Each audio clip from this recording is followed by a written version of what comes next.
This is a talk on managing anxiety in recovery. Now, the key to managing anxiety in recovery is to not use. That's why it's called managing anxiety in recovery. The problem has been that we've managed anxiety by primarily using drugs not prescribed to us in excessive amounts, thereby making it a habit, and the habit then becomes destructive because we don't know how to change the habit, and then sometimes we develop pretty severe physical dependence on certain drugs or situations. Opiates being the substance people use to manage anxiety, that is the most physically dependent causing. Benzodiazepine, Xanax, Klonopin also. But also relationships can be used to manage anxiety in a good and bad way. So the key to managing anxiety in recovery is to not use. Now, the old 12-step saying in terms of recovery is don't use, go to meetings. Don't use, go to meetings. Don't use, go to meetings. They keep it very simple. You can remember it. And it is extremely effective. Now, I realize that many of you are not going to meetings, or aren't interested in going to meetings, or are skeptical about the effect of meetings.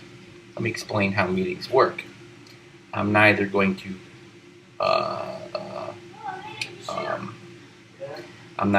insist that people go to meetings or say that is the only way to manage anxiety. In fact, in the 12-step meetings, they say, this isn't the only way.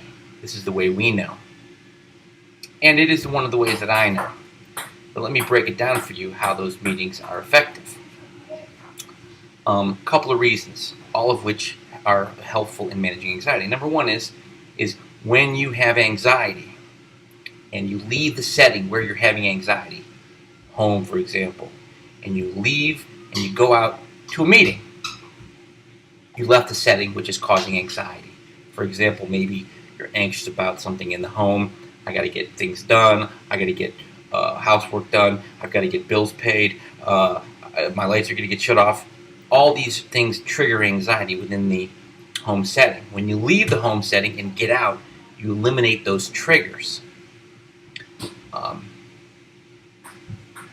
Another reason that meetings can be effective is that now you're listening. When you go to a meeting, you eliminate the idea that you're the only one with these problems, your problems are the worst, I cannot survive these problems, because pretty quickly when you go to a meeting, you will hear or see someone who has had more problems or more anxiety than you did, thereby shrinking your anxiety.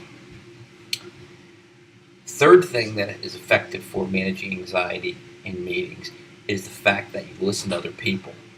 It takes your mind off your problems. It gets yourself out of your own head.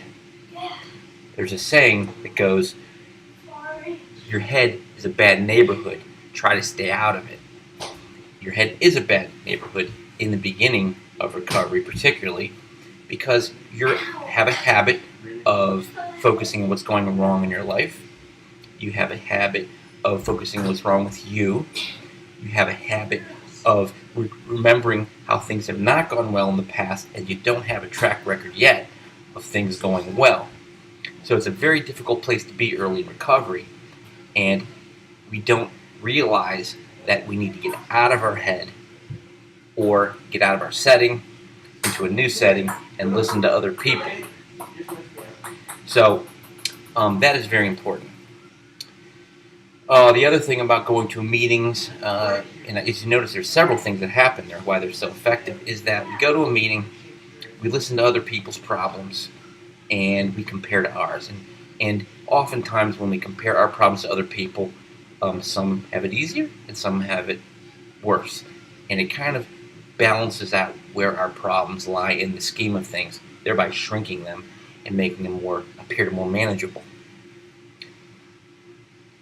The other thing that's effective is, for example, if you go to a group discussion meeting where several people are sitting in a circle, a topic is brought up, um, anything that pertains to recovery, many things pertain to recovery. Oftentimes, your particular stressor or worry is something that's shared by many people in the group. So you will hear other people struggling with the same thing and listen to their solutions to it, some of which may be very effective for you or make a lot of sense to you. You get a lot of ideas at once in a meeting in a very short period of time. If you go to a lead meeting where the one person stands up in front of the group and speaks to the group about their experience in addiction, how they got through it, and how it's like now, you will hear many, many ideas about how to recover from anxiety, and you will be given the hope that you will relate to them and the stress in their life, and you'll see the progress out of that stress and into a better life, better position, thereby instilling you hope that, oh, I can do that too. Turns you from the inactive, oh, I can't do anything about it, to active, this will get better with time and some really short effort. So, meetings encapsulate and incorporate many ways to cope with anxiety within a meeting. You've got about 6 tactics within one particular meeting that will help you with anxiety, some of which require you to relate to other people or other addicts. That is something that sometimes is difficult in the beginning of recovery. We don't feel like sharing our experiences, sharing our fears. This is one problem that we've had all along, is we don't know how to express them, and then we keep them bottled up inside, and they come out in all kind of severe and unusual ways. One way that I hear of often is I have panic attacks.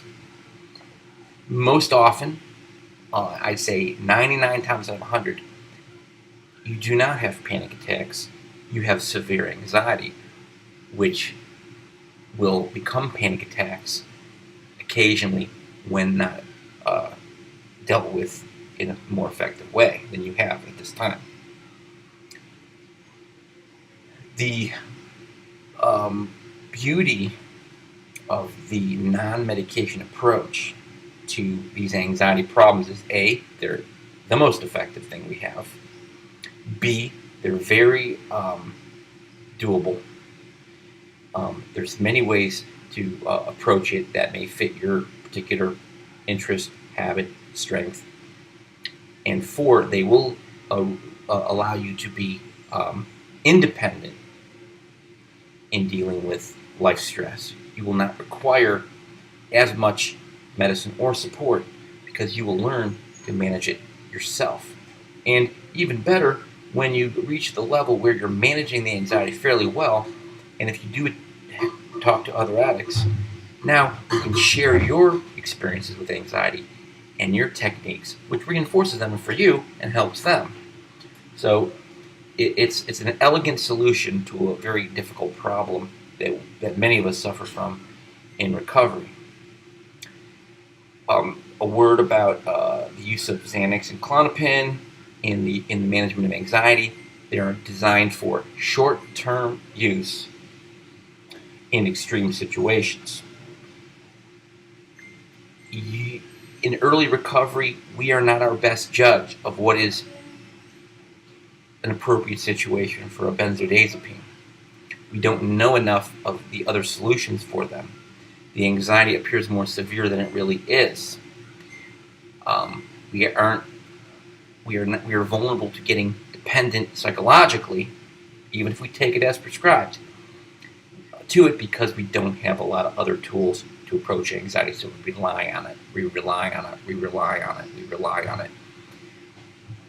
The problem with relying on it is when we take a benzodiazepine to eliminate the anxiety, that's great. However, we stop seeking alternative approaches, and therefore will always rely on the benzo and never be able to transition to other things. This is where it's very important to be very upfront about how much you're using, if you are using, and allow the process of slowly getting off them and developing strategies which are much more effective and satisfying for you. It's a scary time, and it's a nervous time because you're stepping into the unknown. I don't know if I can handle this. Only thing I know works is the benzodiazepine, is the Xanax, is the Klonopin. It's like you're asked to jump in the water and you haven't learned how to swim. There are lifeguards in the water. There's myself. There's Natalie. There's many of our staff members. There's people from meetings, other recovering addicts, family members. You will learn to swim. You have to trust yourself and trust those of others. And that's how you learn to swim. This is, I'm going to conclude this little speech about managing anxiety and addiction. There are many other aspects to it which we can discuss, but I think 10 minutes, 11 minutes is enough for now for you to think about it.